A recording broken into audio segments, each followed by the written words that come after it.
brigar pelo brasileiro com eles não é boa notícia, né? Sim. Porque você vê esses times com mais datas livres e com mais chances aí de focar no brasileiro e brigar, e acho que vão dar uma prioridade ainda maior, como já deveriam mesmo dar para o Brasileirão.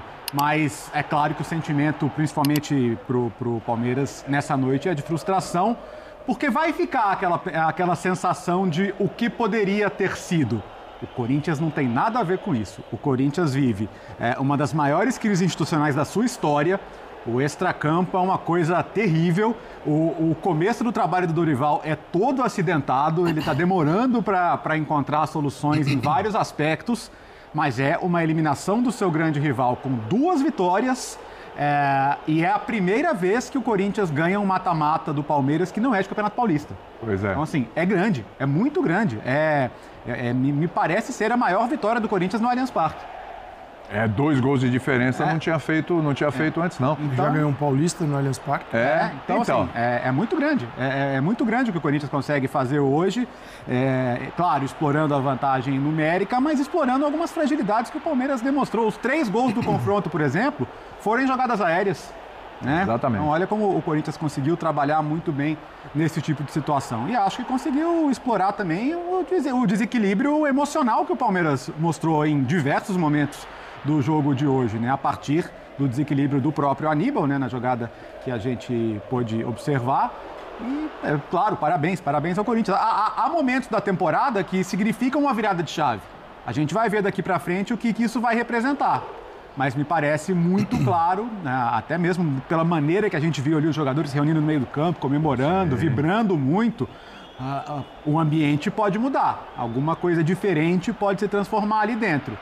E sobre o ambiente do Palmeiras, assim, já houve muita divisão sobre o trabalho do Abel, sobre como o Abel é percebido, sobre como o futuro do Abel é visto dentro do universo da torcida do Palmeiras. Eu estou curioso para ouvir a entrevista dele. Eu estou curiosíssimo também para saber como é que vai. Porque hoje foram expulsos os auxiliares, ficou sozinho lá, né? Foi todo mundo expulso ali, porque várias reclamações. Aliás, um jogo rico em expulsões, né?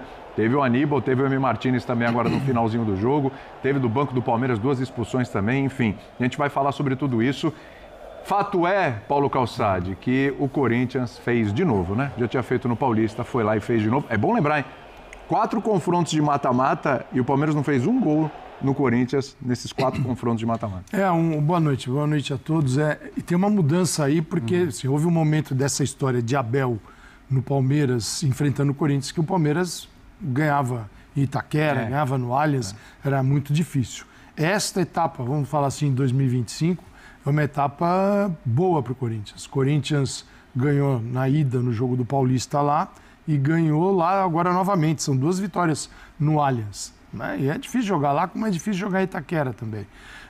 E eu vejo assim, tem o jogo em si, que produziu um resultado que ele gera...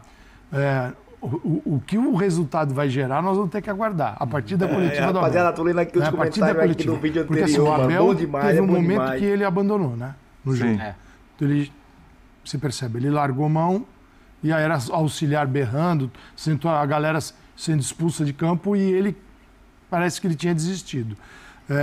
E há um descontrole emocional aí que está presente no time e ele vem do banco, vai para o time, do time volta para o banco. Isso é claro. É uma coisa que a gente fala, quer dizer, é um destempero que passa. E hoje o Daronco fez uma boa arbitragem. Um jogo muito difícil de apitar. Sim. Muito difícil de apitar. A expulsão foi corretíssima, o gol, o Bidu, teve nada de anormal ali, mas ali vira um inferno. No banco, o banco vê coisas assim monstruosas que não aconteceram. Isso vai para dentro, o Palmeiras termina com 2 expulsões. E tem a mobilização do Corinthians, é incrível, né? Os Corinthians não conseguem se mobilizar para várias competições ao mesmo tempo. Ele conseguiu se mobilizar para 2 confrontos esse ano. Grande mobilização do Corinthians foi para enfrentar o Palmeiras. Na final do Paulista e agora na Copa do Brasil. Deixa seu comentário aí também, pessoal. O resto foi levando. Por quê? Primeiro, o Corinthians não consegue... Ele tem um 11. Ele não consegue transferir esse 11 para todas as partidas. Sim, não dá. Então, ele conseguiu um baita de um foco com o 11 ideal para esses 2 confrontos. E aí ele saiu vencedor porque ele tem caras muito decisivos. O Yuri é decisivo, o Memphis, o Carrilho, o Garro, são caras muito importantes. E olha que o trio nem jogou isso tudo hoje. Nem jogou. E só um detalhe, o Palmeiras finalizou 19 vezes, acertou 2. Hugo Souza fez 2 defesas. Foram 5 defesas do Everton. O Corinthians acertou metade dos chutes, 7 de 14. Então, assim, teve um baita mérito do Corinthians e um Palmeiras para a gente analisar aqui também do que está acontecendo e o que pode acontecer ainda. A gente vai destrinchar tudo isso. O Birner estava falando aqui, né? Muita gente comenta, e acho que é correto, poxa, para o Corinthians classificar, passar, conseguir bons resultados, precisa daquele trio ali arrebentando, né? Memphis, Garro e Yuri Alberto. Curioso que o trio não precisou arrebentar, o trio ali até fez um jogo ok, nada demais, e ainda assim o Corinthians consegue vencer o Palmeiras com margem de 2 gols de diferença aí no Allianz. Que era o que o Palmeiras precisava para passar, né? 2 gols de diferença. Tudo bem, Birner? Tudo bem, William? Boa noite a você, Calçade, Jean. Muito bem-vindo, Léo. Obrigado. Mais uma vez, boa noite aos fãs e às fãs do esporte. O jogo a expulsão da Aníbal condiciona muito. Nesse caso, coração quente e cabeça quente. Sim. Não como o treinador gosta e como fez o Palmeiras do Abel ganhar campeonatos, inclusive quando não tinha os melhores elencos, seja a Libertadores, seja o Campeonato Brasileiro. Faz tempo que isso ficou só como uma frase, né? Não é mais uma atitude, né? Eu já vou entrar no Corinthians. Sim. Para mim, o Palmeiras rende consideravelmente menos do que pode há um bom tempo. O Palmeiras, quando é eliminado pelo Boca, o Abel meio que forçado colocou alguns jogadores mais jovens em campo. O Endrick foi lá e conseguiu uma virada na derrocada do Botafogo do Campeonato Brasileiro. Parabéns para o Palmeiras. Mas a gente tem que questionar. E eu, para ser bem claro, na época da Libertadores, falei que ele não devia mudar. Defendeu, sim. Mas ele devia ter mudado antes. Sim. O tempo mostrou isso. E ele é o técnico, ele está lá exatamente para isso. Para mim, ano passado, o Palmeiras não rendeu no nível que podia. E até agora, nesse ano, também não. E algumas coisas me chamam a atenção. Por exemplo, é óbvio que na construção de jogo e nos confrontos, você ter um atleta a menos, um jogo desse faz a diferença. Mas os 2 gols foram em bola parada. Onde você equipara numericamente. E onde o Palmeiras costumava ser extremamente forte. Na defesa e no ataque. Na defesa e no ataque. Hoje o Palmeiras, ele compete. Ele continua sendo forte. Mas eu tenho certeza que o torcedor do Palmeiras, mais frio que enxerga o jogo, ele espera um cruzamento hoje com um pouco mais de temor do que ele esperava 2 anos atrás. 3 anos atrás. Menos confiança. 4 anos atrás. Porque o time tem queda de rendimento muito clara. Hoje fica difícil falar, porque sem o Aníbal, obviamente, o time cai. Não fez um jogo ruim até tomar o primeiro gol. Sim. Fez um jogo bom, inclusive contra o Corinthians. Um Corinthians que não surpreende taticamente, porque não tem como surpreender. São os 3 jogadores, os 3 volantes, deixa espaço pelos lados.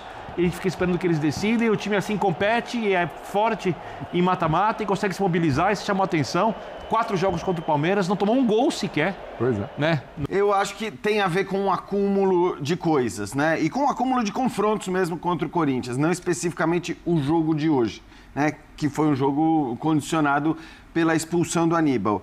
Eu acho que assim, na hora que você pega os 4 confrontos e vê que, acho que assim, nos 3 anteriores, os jogos foram muito parelhos mesmo. E talvez não fossem para ser tão parelhos assim. Eu até acho que assim, o Corinthians tem um bom time titular, mas se você imaginar que nos segundos tempos, o Palmeiras sempre tem muito mais condição de manter um alto nível dentro de campo. E nos outros tinha o Estevão. Nos outros tinha o Estevão, enfim. Mas tudo bem, mas agora tinha jogadores que não tinha nos outros. Eu nem acho que aquele fosse mais forte do que o de agora.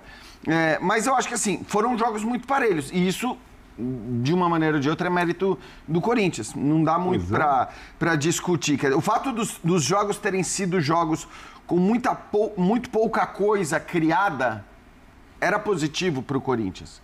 Porque era normal que fosse assim e que o Corinthians eventualmente jogasse por uma bola como jogou na final do Campeonato Estadual e fez esse gol na partida, o gol que acabou dando título na partida no Allianz Parque. A mesma coisa se deu, eu acho, no jogo na Neoquímica Arena, no jogo de ida. Foi um jogo muito parelho que, ok, o Corinthians venceu, poderia até ter terminado empatado, mas, de novo, os jogos serem parelhos já é mérito do Corinthians. Isso é verdade. Porque o Palmeiras tem mais elenco. Eu até falei da última vez que acho que se olhar os quartetos titulares, talvez até o do Corinthians seja melhor, mas aí você olha para o banco, o Palmeiras tira do banco hoje o Rafael Veiga, tira o Felipe Anderson, o próprio Flaco Lopes, enfim, eu acho que então assim, o Palmeiras teria condições de jogar 90 minutos em mais alto nível. Então, óbvio que tem, acho que demérito de um lado e mérito do outro. A questão da mobilização, eu acho legal destacar o aspecto positivo do Corinthians. Quer dizer, o quanto o Corinthians, de fato, né, e o Calçado falou disso, consegue, né, nesses jogos, ter uma postura que também você não vai conseguir ter na temporada inteira no Brasil. Não dá. Ninguém consegue. Ninguém consegue. Depois vamos falar do Flamengo, que trocou porque tinha que trocar e tudo mais. Só que eu não gosto desse papo da postura. Porque... E aí eu entro na expulsão do Aníbal. Porque boa parte da torcida do Palmeiras, se for ser coerente com tudo que falou durante a semana, vai ter que aplaudir o Aníbal agora. Porque ele passou do túmulo. Puxa lá, não é, o pessoal fez figurinha pedindo cabeça quente, ironizando a cabeça fria. Então o pessoal pediu cabeça quente, pediu faca nos dentes, pediu vamos bater nessa P 3 pontinhos de Corinthians, exaltou as frases do Filipão, que são coisas que em 2025 com VAR você não pode mais fazer. Quer dizer, muitas das estratégias que o Filipão, brilhante à época, usava, não são mais utilizáveis hoje em dia. Então, o outro lá que se tornou celebridade, e aí tem muito a ver também... Não dá pra colocar na conta da torcida. Não, Abner, ninguém está colocando na conta do torcedor. O que eu estou dizendo é que no Brasil... Tinha um clima. No Brasil se exalta muito, às vezes, times que perdem dentro de campo, porque não jogaram bola, porque não criaram, porque não conseguiram produzir ofensivamente, vira sempre... a postura. A postura e arruma um culpado. Sempre faltou chegar chegando, faltou brigar, faltou dar porrada. Mas é competitivo, tem sido competitivo em todos os jogos. E sempre é guerreiro. Este não é o problema do Palmeiras. E sempre foi guerreiro. O meu ponto é esse. Este não é o problema do Palmeiras. Quando as pessoas passam a semana toda pedindo... Algo que não é o problema? Algo que não é o problema, pra ter cabeça quente, pra dar porrada, pra chegar chegando. Tá. Não era o problema. O problema do Palmeiras é que não tá conseguindo criar o quanto ele deveria criar com esses jogadores. Então é muito mais um problema de ordem de encaixe de jogo e tudo mais, do que sempre sair, eu ia dizer, o cara que se tornou celebridade levando Nutella na porta do CT, como se o problema fosse esse. Não, eu sinceramente não consigo ver isso. Isso se aplica ao Palmeiras e se aplica a uma série de times, né? Que sempre quando vem a derrota, a derrota nunca é porque o outro jogou mais ou porque você jogou menos.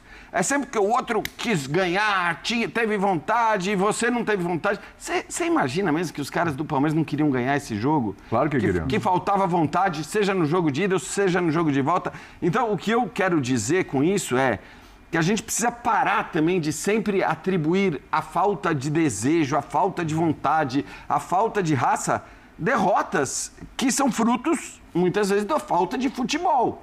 E não da falta de desejo, de vontade, e do mérito do outro, como tudo mais. Claro, a falta de futebol. E a falta de futebol, você pode permitir que o outro jogue, você pode não jogar. Mas eu acho que assim, a gente precisa olhar um pouquinho mais para a bola e para o futebol e para o que acontece dentro de campo e parar de achar que o futebol se ganha. Porque esse já é um problema também, né, do que eu falava durante a semana, do que a gente não tem de futebol dentro de campo, quando é o tempo todo na pressão. Cara, o jogo de São Paulo e Atlético Paranaense hoje, primeiro tempo, parecia uma piada. Não houve futebol. E isso, muitas vezes, é o reflexo da crença de que você só vai ganhar um jogo de futebol se você der porrada, se você pressionar, se você chegar duro, se você intimidar. É engraçado que os melhores times do mundo não fazem isso. Eu não vi o PSG fazer nada disso para ganhar a Champions League. Simplesmente eles tomam a bola do adversário. Exato, ficam com a bola o tempo todo. Exatamente. E assim, e hoje, depois da estupidez do Aníbal, 10 contra 11, isso foi bem pontuado aqui. Entre a expulsão e o gol do Corinthians, o melhor momento do Palmeiras no jogo foi aquele. Exatamente. Em um determinado momento ali, parecia que o Palmeiras não tinha um jogador a menos. Pois é. O momento em que o Palmeiras melhor criou situações, em que o Palmeiras envolveu o Corinthians, jogou um bom tempo ali no campo de ataque. O primeiro tempo do Palmeiras foi bom. Foi bom. Teve uma desatenção numa jogada de bola parada e tomou gol. Eu achei estranho. Eu entendo o motivo, mas não era o dia, não era a noite. Assim, o Vitor Roque não estava mal. Não estava mal. O Vitor Roque estava fazendo todas as paredes, assim. Ele está de costas, recebendo a bola no meio de campo, recebendo na entrada da área. Estava brigando. Um time que tem um jogador a menos. Você tem um cara que joga dessa forma, para o companheiro chegar e bater. Então, assim, para mim foi uma troca. Mas o Abel ama uma jogada aérea. Era uma jogada, era para chover bola na área. Aérea sem ter volume não tem como. E era cedo para fazer a mudança. Sádio, eu concordo tanto contigo que quando voltou, eu imagino, não é possível. O Vitor Roque sentiu alguma coisa. Ele se machucou porque a menos que venha isso, jogando sozinho. Mas acho que não, porque acho que senão teria sido dito. Essa quebra o cara. Se ele não se machucou, porque é o seguinte, ele tem consciência, e quem estava assistindo, que ele está fazendo um bom jogo diante das dificuldades apresentadas na partida. Ele é um jogador que sustenta um setor sozinho, se precisar. E um centroavante, um cara que sustenta. Ele estava sustentando todas. A zaga do Corinthians, quem subia para marcar o Vitor Roque, não tomava a bola dele. Era uma atrás da outra. Pô, esse cara, para um time que tem um a menos, faz toda a diferença. E outra, né, ele dá o tempo da chegada. Com a bola no chão, ele conseguia manter a bola, a posse da bola, ele ficava, porque ele tem habilidade, então ele ficava forte também, ele conseguia manter a bola. Então, de fato, para mim, assim, foi injusto. Para mim, o grande erro do Abel hoje, né, e o Abel vai ser tema e tal, foi a saída do Vitor Roque. E o Corinthians, acho que assim, o Corinthians estava na dele ali, né? A partir do momento da expulsão do Aníbal, concordo com o Léo, o Palmeiras estava criando até mais, estava jogando até melhor. É curioso porque o Corinthians tinha começado melhor. Antes da expulsão do Aníbal, o Corinthians ali naqueles 5 minutos iniciais tinha já chegado 2 vezes, não estava dando pinta de que ia... Ele não tinha feito uma defesaça. Ele não permitiu que o Palmeiras pressionasse, sufocasse e o impedisse de sair de trás. Ele foi para jogar. Então, esse é um ponto de construção da ideia de jogo bom para o Dorival, da realização do time, que temos a vantagem, não precisa ficar lá no fundo. Agora, porque era possível. Pela pressão do Palmeiras. Mas um time começa a defender uma vantagem. No primeiro minuto, a chance dessa vantagem cair é gigante. Então, esse foi não surpreendente, mas foi uma maturidade de uma equipe. Você lembra uma discussão que a gente teve aqui depois do último jogo, quando o Corinthians venceu? Eu lembrei que o São Paulo do Dorival, com um time inferior, porque certamente isso tem a ver com conversa de vestiário, com posicionamento dos atletas. Tudo isso, obviamente, no jogo de hoje condicionado à expulsão do Aníbal. Os lados de campo do Corinthians, a gente sempre fala, são mais vulneráveis. Jogam com 3 volantes. Os laterais não passam confiança para a torcida. A zaga, às vezes, fica sobrecarregada. Os zagueiros, vira e mexe, falham. Eu acho que hoje a dupla de laterais e de zagueiros, as duplas de laterais e de zagueiros, foram as melhores coisas do Corinthians, além do meio-campo. Nos 2 jogos. Nos dois jogos. Exatamente quando você precisou mais deles, jogadores assim que você... Quem quer contratar o Matheus Bidu e o seu time, vou contratar, vai resolver meus problemas. Sabe assim... E o Ranieri bem também. Não, os 3 volantes, os 3 jogaram muito bem. Mas o Bidu é um caso de resiliência, assim, de crença no futebol que é exemplar, porque ele chegou a ser o 4º lateral do Corinthians. Quando o Corinthians contrata o Ramírez, né? Porque você nem lembra o nome, porque ele nunca jogou, né? Jogou uma partida. Então ele tinha o Hugo, Ramírez, aí o Bidu afastado, treinando separado. Aí chega ainda com o Dias, o Andileri. Hoje o Bidu é titular. Sim, e você não pode dizer que não é só pelo gol, nos 2 jogos que ele está jogando mal. Ele não é o Nilton Santos. Eu pergunto... Mas ele deixa tudo ali. Eu pergunto para vocês, assim, a minha opinião é que ele não começaria jogando, tá? Você tem o Anrileri no banco. Você tem a jogada aérea um pouco mais forte com ele. Você tem uma vantagem no jogo. Verdade. Você está jogando fora de casa. Você tem um jogador mais experiente. Poderia se esperar isso. Né? Quem não colocaria o Anrileri para começar jogando? Pois é. Ponto pro Dorival. Então, essa coisa do Dorival, sem querer colocar rótulo, mas é característica. Às vezes tem uma determinada competição, ou porque é a prioridade para o time o qual o Dorival treina, ou porque realmente tem uma aptidão nesse tipo de competição. Porque, por exemplo, Dorival, ele foi campeão da Copa do Brasil com o Santos, depois chegou numa final com o Santos de novo, um time completamente diferente do outro que ele tinha sido campeão. Aí ele ganha a Copa do Brasil com o Flamengo, e é a Libertadores, outro mata-mata, e ganha a Copa do Brasil com o São Paulo. Que foi uma façanha. Sim. Então, foi eliminando Corinthians, Palmeiras e Flamengo. Exatamente.